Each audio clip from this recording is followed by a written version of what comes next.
Halo guys, assalamualaikum warahmatullahi wabarakatuh. Apa kabar teman-teman semuanya? Semoga pada sehat semuanya ya teman-teman. Nah, ini saya lagi di daerah Lembang nih teman-teman, bareng sama doi itu si Super Biru. Nah, jadi di sini saya pengen ngobrol sama kalian karena ada pertanyaan di video saya yang kemarin itu, yang bahas tentang Vespa, rahasia Vespa supaya kuat touring ya teman-teman. Nah, di sini ada yang nanya begini, Kang, gimana rahasianya supaya badan kita tetap fit selama perjalanan touring ya teman-teman gitu. Jadi di sini saya akan coba bahas tentang itu ya teman-teman. Jadi yang pasti gini, selama kita touring itu yang jelas ya, apalagi kita naik motor-motor seperti ini ya teman-teman, Vespa, Beat, Vario, intinya motor-motor yang sebenarnya diciptakan untuk daily ya, daily commuter.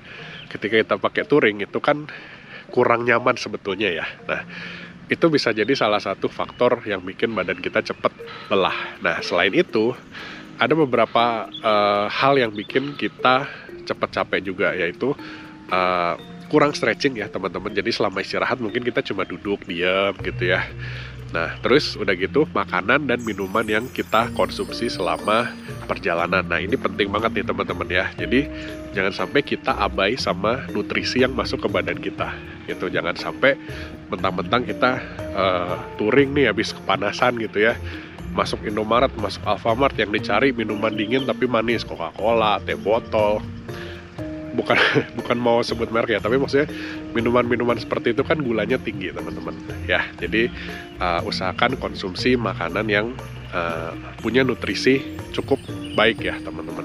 Gitu, bukan berarti nggak boleh minum atau makan makanan yang seperti itu, boleh-boleh aja, tapi kalian juga harus lihat kadar gizinya seperti apa makanan dan minuman seperti itu. Nah, kebetulan saya udah ini nih teman-teman, udah ada beberapa makanan yang biasanya suka saya beli nih, makanan dan minuman yang biasanya suka saya beli ketika saya lagi istirahat touring ya teman-teman.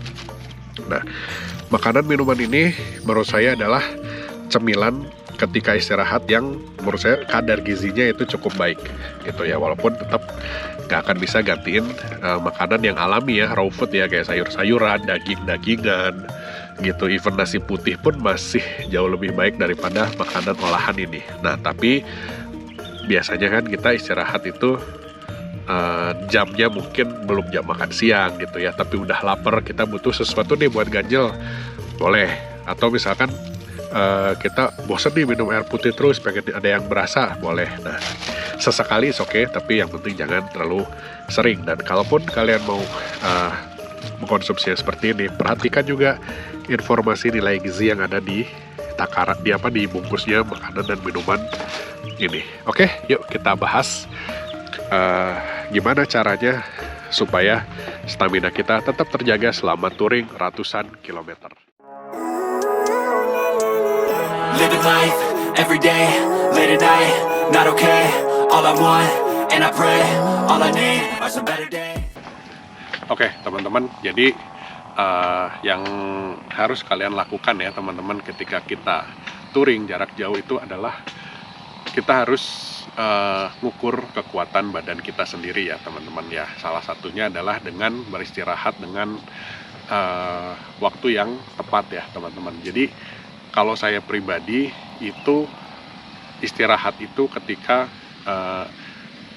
jadi saya nggak akan maksain badan saya sampai capek banget, sampai letih banget untuk istirahat gitu teman-teman ya. Ya dulu sih awal-awal sempet ya saya kayak maksain banget untuk tetap jalan gitu ya, tapi lama-lama malah jadi nggak enjoy jadinya teman-teman. Jadi sekarang saya itu kalau touring itu selalu ngukur badan teman-teman. Nah, ada beberapa hal yang bisa kalian lakukan ketika kalian break ya atau istirahat di manapun ya, mau itu di minimarket atau di SPBU ya teman-teman, atau di pinggir jalan sekalipun gitu. Nah, kalau saya itu setiap break ya teman-teman itu biasanya sekitar 15 menitan ya, itu 15 sampai 20 menit, maksimal banget 30 menit. 30 menit itu biasanya kalau saya harus sambil ganti baterai atau sambil apa, kayak misalkan naik Vespa nih harus dinginin mesin gitu ya, kayak kemarin tuh emang lumayan lama saya istirahat gitu. Karena selain dinginin badan, jadi dinginin mesin juga. Nah gitu, jadi maksimal banget 30 menit, jangan terlalu lama. Karena apa? Kalau terlalu lama, kita terlalu nyaman, terlalu enak, yang ada malah kita males nerusin perjalanan teman-teman gitu ya. Jadi usahain buat istirahat secukupnya aja gitu ya, jangan terlalu sebentar juga, cuman 5 menit gitu juga nggak efektif ya, pasti masih capek badan. Jadi yang menurut saya paling efektif itu adalah 15 sampai 20 menit istirahat gitu. Nah, terus ketika istirahat ya teman-teman, usahain, berhubung kita udah duduk terlalu lama, usahain istirahatnya itu banyakin berdirinya teman-teman ya. Jadi saya makanya kalau teman-teman lihat, kadang-kadang saya kalau istirahat itu jarang banget duduk ya. Kalaupun sambil bikin video, take video sambil duduk itu pun cuma sebentar aja. Tapi seringan saya kalau lagi istirahat itu seringan berdiri teman-teman. Gitu, supaya apa? Supaya tekanan yang ada di daerah belakang kita, daerah bokong ya teman-teman, bokong, paha bawah ini, hamstring ya, itu berkurang teman-teman gitu. Terus dari yang tadinya kaki kita kan nekuk terus kayak begini ya teman-teman, itu bisa paling nggak lurus lah gitu. Jadi tensionnya atau tekanannya itu nggak terus-terusan ada di bagian bokong kita atau pantat kita gitu teman-teman ya. Jadi usahain banyak berdiri, usahain peregangan. Nah, peregangannya tuh kalian bisa lakukan seperti ini teman-teman ya. Jadi kalian bisa contohnya seperti ini, kita bisa apa ya, kayak semacam mau ruku ya teman-teman ya. Jadi bisa kita ruku gitu ya di motor, dan itu bisa apa namanya, merilis atau mengendorkan tekanan yang ada di bagian lower back gitu, atau bagian tulang belakang bagian bawah gitu. Itu sedikit bisa merilis itu. Terus usahain juga kaki ya teman-teman, peregangan di bagian kaki, udah gitu di bagian leher teman-teman. Nah, itu biasanya 3 bagian itu bagian yang paling sering kita ngalamin yang namanya pegal gitu ya. Jadi maksimalkan di situ teman-teman. Terus kalau yang muslim juga maksimalkan juga ketika kalian sholat ya, karena gerakan sholat itu benar-benar merilis ya, atau benar-benar mengendorkan otot-otot yang lagi tegang. Oke, kita lanjut ke makanan apa aja sih yang sebaiknya kita konsumsi ketika lagi touring ya. Nah, sekarang buat makanannya nih teman-teman ya. Jadi di sini ada beberapa makanan yang suka saya konsumsi ya ketika saya lagi break touring nih teman-teman. Nah, di sini ada kacang almond, ada susu almond, sama sosis. Nih saya sering banget nih makan ini ya kalau lagi break, lagi buat sekedar ganjel-ganjel. Jadi buat kalian yang sering nonton pasti sering lihat saya lagi break makan ini. Terus di sini ada protein bar, terus ada hydro coco ya. Tapi di antara semua makanan ini memang yang terbaik itu adalah yang alami ya teman-teman, karena ini semua kan olahan ya. Jadi minuman terbaik itu adalah air putih ya, apapun mereknya, yang penting air putih, air mineral. Dan makanan terbaik itu adalah makanan yang alami ya, kayak sayuran gitu. Terus daging-dagingan yang alami gitu ya, daging sapi, daging ayam gitu ya. Intinya makanan yang mungkin kalian sering jumpai di warteg-warteg gitu. Nah, itu tetap yang lebih baik daripada makanan olahan. Tapi kan di sini kita bicara emergensi ya teman-teman. Kadang-kadang kan kita lagi tengah jalan, belum waktunya makan tapi udah lapar gitu ya, atau kita lagi break, bosan nih minum air putih terus, pengen yang berasa. Nah, sesekali kita boleh minum yang berasa, tapi ada hal-hal yang harus kalian ingat teman-teman gitu. Jadi jangan sampai kalian terlalu banyak mengkonsumsi makanan atau minuman yang banyak mengandung gula ya. Kenapa? Karena gula itu bikin kita cepat ngantuk teman-teman kalau kebanyakan ya, bikin kita cepat lelah, cepat capek. Jadi alangkah lebih baik kalau kalian pengen minuman yang berasa, itu kalian lihat dulu kandungan gula yang terdapat di di minuman itu ya gitu. Ya di luar ini sebenarnya sesekali, kalau cuma sekali konsumsi gak apa-apa ya. Toh konsumsi maksimal gula itu di orang dewasa itu kan per hari itu 50 gram ya teman-teman. Nah, kalau kita lihat di sini kayak hydro coco ini, kalau kita lihat eh, informasi nilai gizinya itu kayak gula ini dia cuma 7 gram ya. Terus kalau di almond milk ini dia gulanya itu cuma, bahkan ini 0 gram ya. Ini gak ada gulanya sama sekali teman-teman. Gitu, pantesan rasanya nggak ada rasanya.